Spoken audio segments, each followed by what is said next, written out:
This is my third time trying to film this video, but today is Spotify Wrapped Day, and I, as a small independent artist, have decided not to share my Spotify for Artists Wrapped metrics this year.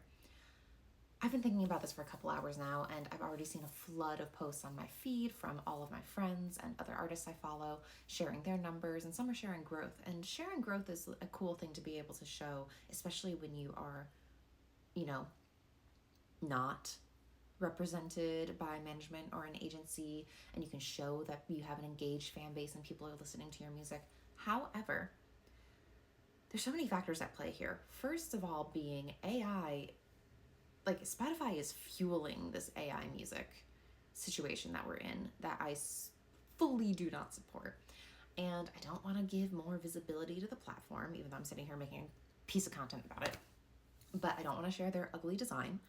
I don't want to hype up a platform that is being kind of dominated by AI artists. I can't tell you how many times in the past few weeks I've taken Ubers and the playlist has sounded weird, so I Shazammed it to confirm if it was an AI artist. Every time it has been. Hate that. And, Spotify has been running ads for ICE and spending their money in ways that is not great, that I don't support. So I am going to abstain from sharing my metrics, even though there were some metrics that I thought were cool, and decided this year not to spend money on playlist placements because let's be honest, that's how a lot of small artists get their numbers.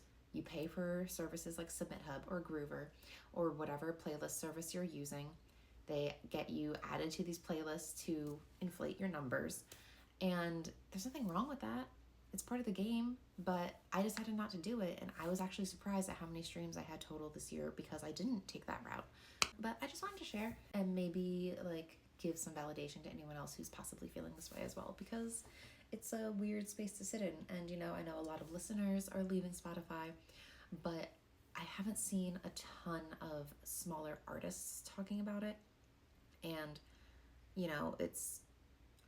I don't think if you're a smaller artist, it's really wise to pull your music from Spotify because it still is the #1 streaming service globally. Anyway, those are just my 2 cents.